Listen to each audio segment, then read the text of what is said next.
С нами свежий, новоиспеченный, вот потный еще. Клюко Николай, Костанайская область, 92 килограмм весовая категория, стал чемпионом. Николай, теперь расскажи, какое чувство быть чемпионом и насколько долго ты ждал этой победы? Ну, такое вообще, как сказать, неощутимое чувство. Ты это не можешь описать словами. Что ты гордишься в первую очередь. Ну, то, что на таком турнире, как большом, занял первое место.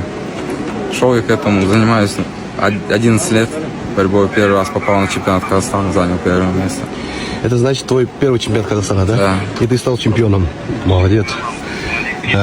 Что значит для тебя эта медаль и насколько она для тебя дорого? Ну, это пот, кровь, которую проливали на тренировке вот, годами.